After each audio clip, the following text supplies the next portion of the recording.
Hi guys, Materim here again with the fifth in our line of Fluffmasters videos. This one is going to be introducing the Hammerfell clan, which is my dwarven army. The Hammerfell clan dwelt in the lands of the Grey Mountains since before the coming of Sigmar to the Empire.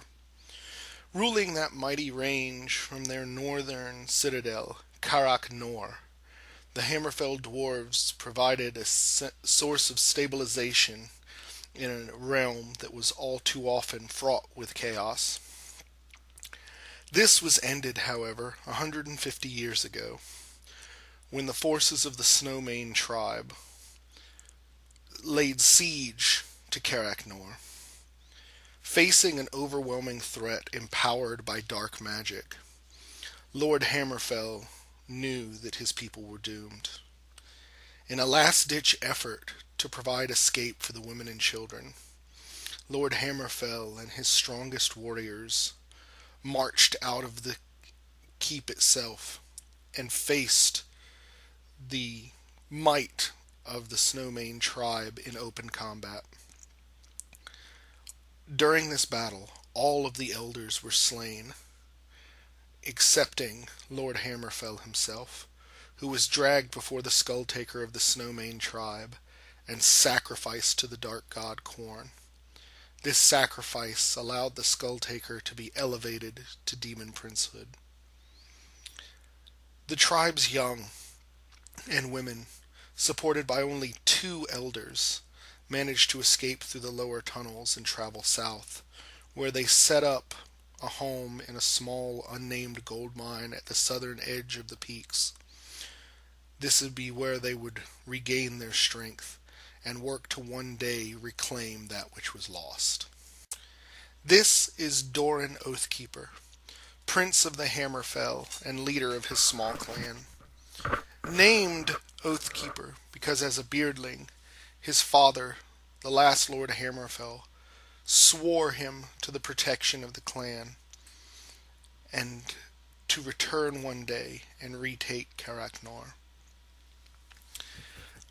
As a young dwarf, Doran is not as close-minded as many of his elder people. He truly loves and cares for his clan and wishes nothing more than to see the halls of his fathers reopened again. He has faced many trials, having been thwarted at almost every turn by either the Snowmane tribe or the Bretonnians under Lord Serpine. Now the leader of a wandering dwarvish clan, Doran realizes that the time to strike to reclaim his father's home is slowly slipping from his grasp. He bears Clan Hammerfell's Book of Grudges, to which he has only added 2 new entries, one for the most recent violence by the Snowmane clan, and another against Lord Serpine himself for the assault at the gold mine and the destruction of loyal dwarves therein. This is Freya Grunwald, Thane of the Grunwald family, and betrothed to Prince Doran Oathbreaker. She is easily his most ardent supporter, and truly loves and cares for her prince. A powerful warrior, she may be one of the strongest fighters that remain within the Hammerfell clan. She was assigned the task of excavating and retaking the trading town of Vardor, which was the southernmost point of the Hammerfell's former holdings. She was routed from that by the attacks of the Warriors of Chaos, and it is known that they now recognize what the dwarves are trying to do and will block them at every attempt. Freya herself feels deep personal shame for having failed her lord at this matter, and seeks to claim the head of Anya Snowmane to present to Prince Doran as an apology for her failings at Vardor. A potent warrior and a cunning leader, the Grunwald clan is renowned for its crossbowmen, which Freya commands with great skill on the battlefield. But it is yet to be seen whether any of her skills will have a lasting impact on Prince Doran's quest to retake Carak Nor. One of only two Longbeards to remain with the Hammerfells is Debrin Firstforge, their elder rune lord. Debrin is dismayed by the current state of the Hammerfells, not only in that they have lost their home and are now wanderers, but the influence of the younger dwarves in the day-to-day doings of the clan is something he finds unnatural. He is concerned at the young dwarves' willingness to embrace new ideas and feel that their focus on the new flying machines the engineers have created is an unsettling move to a future that he's not certain he wants to be a part of. Debrin has become more and more withdrawn from the doings of the tribe day to day, or the clan day to day, responding to his prince's commands grudgingly. He is allowed most of his work to go through his son, Genny, who at this point will be the future of the clan and the bearer of its runes when Debrin is gone. And this is Genny Debrinson, the clan's runesmith and son of Debrin Firstforge. Genny has great skill in the creating of runes. However, he worries his father, as do all the young dwarves, at their ability to accept new ideas and to not pay proper homage to those that have gone before him.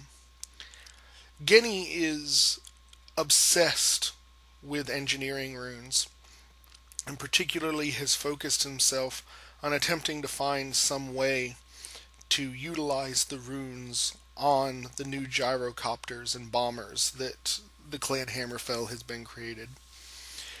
It is only through the insistence of his father that he has not actively tried to rune these items as of yet, but it is commonly believed that once Debrin Firstforge is gone, there will be nothing to rein in Genny's wild and uncontrolled experiments with the rune lore. It is because of this reason that Debrin has withheld most of the powerful runes from Genny's knowledge, and as such, he has yet to master any of the master runes that Debrin holds. This is concerning to the tribe, for if something were to happen to Debrin, the tribe would have access to very little of the powerful ancient runes of their forefathers. Bainar Goldfist is a dwarf whose life is full of woe.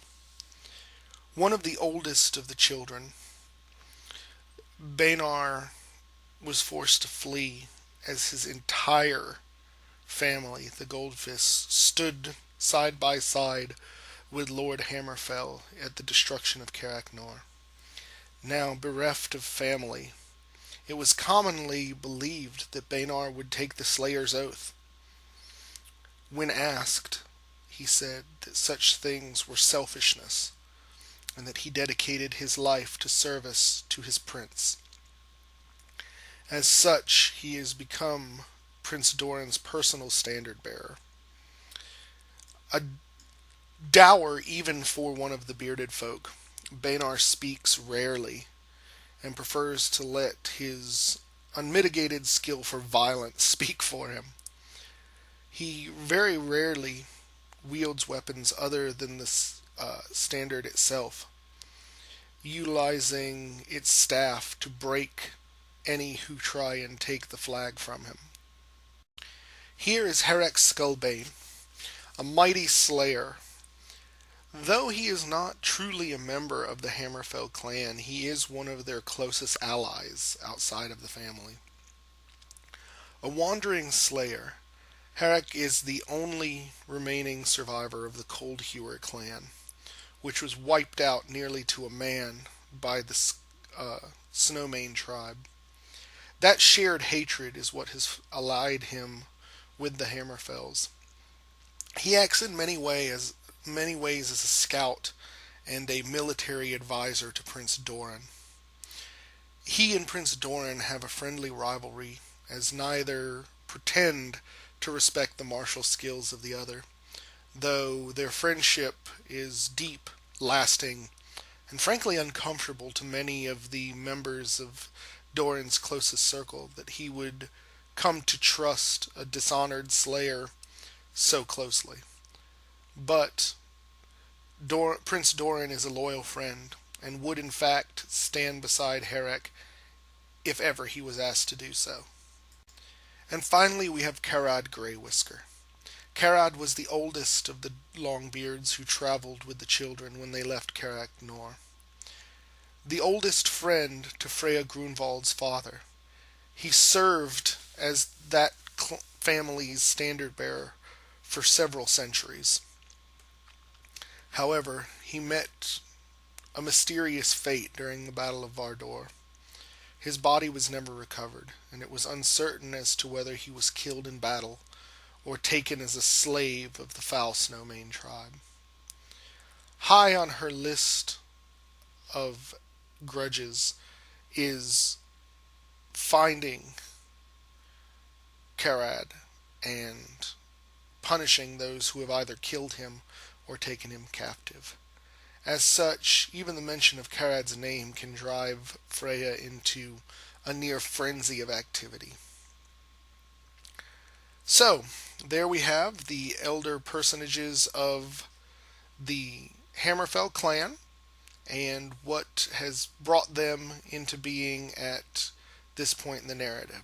So, I hope you guys have enjoyed that. Please like or subscribe to the video. And if you have any questions, comments, concerns, or complaints, feel free to put them in the comments section, and I try and answer every comment we get. I've got at least one more of these ready to do probably in the next few days, and then we're going to move on to sort of the second grouping of them with the newest armies into the narrative will be introduced. So I've gotten a lot of positive feedback on this. You guys seem to enjoy them, so I'm going to keep doing them. So thank you, and we'll catch you next time.